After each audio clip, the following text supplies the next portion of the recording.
భూమి గురుత్వాకర్షణ శక్తి వల్ల ఇది కింద పడుతుంది. మనం అదే భూమి లాగుతుంది కానీ మనం ఇట్లా ఆపుతున్నాం అన్నట్టు. నా క్వశ్చన్ ఏంటంటే మనం చేతితో డైరెక్ట్ పట్టుకోవద్దు, అయినా కానీ అక్కడే ఉండాలంటే ఏం చేయాలి? ఇప్పుడు పట్టుకున్నా కాబట్టి ఇది ఇట్లా ఉన్నది, మన వేలు టచ్ కావద్దు, మన చేతితో డైరెక్ట్ పట్టుకోవద్దు, కానీ ఈ గ్లాస్ ఇక్కడే ఉండాలి అంటే ఎట్లా? Any idea? డైరెక్ట్ పట్టుకున్నాం కాబట్టి మన చేతితో పట్టుకోకున్నా కానీ అది డైరెక్ట్ టచ్, ఇంకా పట్టుకోకున్నా కానీ అది పట్టుకోకపోతే కింద పడుతుంది కదా, పట్టుకోకున్నా కానీ అది అక్కడే ఉండాలి. ఎనీ ఐడియా ఉన్నదా ఎవరికన్నా? రైట్, నీకు ఐడియా వచ్చింది, రా, వెరీ గుడ్, రా.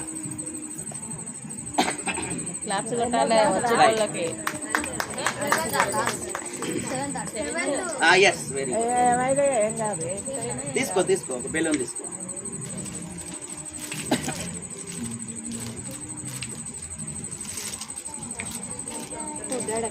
పట్టుకున్నాడా? డైరెక్ట్ అయితే దీన్ని పట్టుకోలేగా, కానీ అట్లే ఉన్నదా లేదా? Okay, right. చూడండి,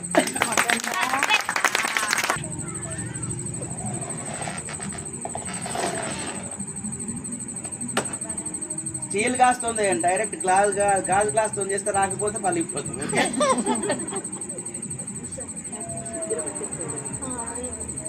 so okay, right, very simple activity అయినా కానీ. Okay, right.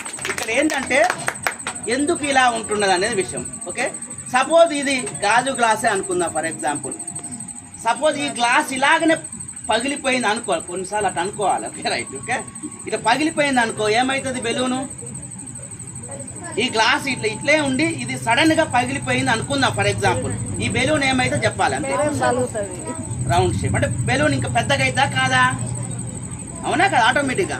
అంటే ఏంది? బెలూన్ ఇంత పెద్దగా ఉప్పే అంత గాలి ఊదినం, ఇంత పెద్దగా ఉబ్బేందంట గాలి ఊదినం. ఏంది? బెలూన్ ఏం చేస్తుంది? ఇంకా ఉప్పాలని ప్రయత్నం చేస్తుంది, కానీ గ్లాస్ ఏం చేస్తుంది?